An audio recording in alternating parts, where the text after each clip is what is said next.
विश्व वानिकी दिवस 21 मार्च को मनाया जाता है। आखिर इसकी आवश्यकता क्यों पड़ी?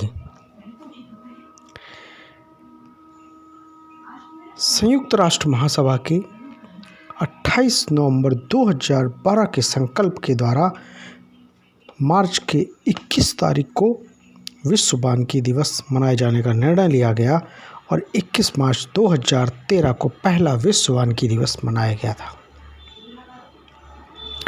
आखिर ये विश्व वानिकी दिवस मनाए जाने का विचार क्यों हुआ, ये एक बड़ा महत्वपूर्ण बिंदु है। आज हम देखें तो हमारे आसपास का वातावरण जो कभी पहले पेड़ों से भरा रहता था, सड़कें, उनके दोनों ओर बड़े बड़े फलदार वृक्ष हुआ करते थे, नदियों के किनारे वृक्ष हुआ करते थे, तालाबों के किनारे वृक्ष हुआ करते थे, जंगलों में घने वृक्ष दिखाई पड़ते थे। पर आज वो धीरे धीरे समाप्त होते जा रहे हैं और उनके समाप्त होने के कारण ही ये एक आवश्यकता महसूस हुई। क्या आप जानते हैं कि किसी व्यक्ति के जिंदा रहने के लिए जितनी ऑक्सीजन की आवश्यकता होती है उसे 16 बड़े पेड़ों से प्राप्त हो सकती है, लेकिन पेड़ों की अंधाधुंध कटाई हो रही है, पेड़ों की संख्या में दिन प्रतिदिन गिरावट होती जा रही है और वर्तमान समय में वायुमंडल में कार्बन डाइऑक्साइड, कार्बन मोनोऑक्साइड जैसी अन्य जहरीली गैसें जिनको सोख करके धरती पर असंख्य जीवधारियों को जीवन देने वाले जंगल वृक्ष आज अपने अस्तित्व के लिए लड़ रहे हैं। आज हम विकास की दौड़ में तो दौड़ रहे हैं, लेकिन उसके साथ ही हम विनाश को भी आमंत्रण दे रहे हैं।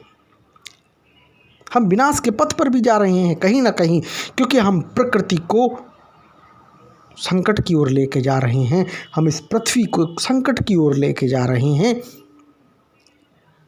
क्योंकि जो हमारी हरी भरी धरती, हमारी पृथ्वी आज वृक्षों के अभाव से पीड़ित हो रही है।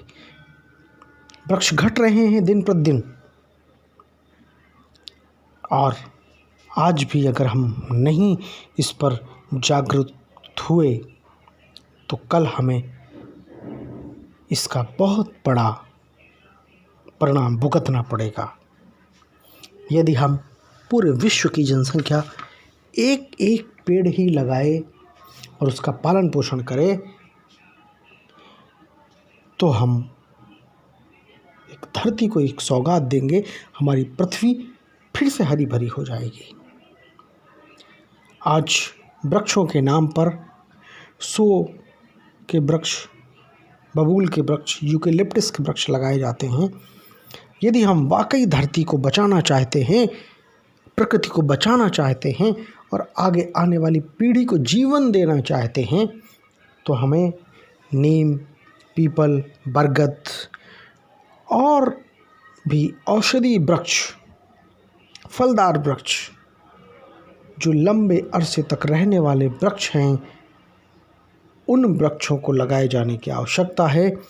और यदि हम इस पर अभी से जागरूक होंगे और वृक्षारोपण करेंगे तो हम अपनी आगे आने वाली पीढ़ी को शुद्ध हवा दे पाएंगे। तभी इसका कुछ सार्थक प्रयास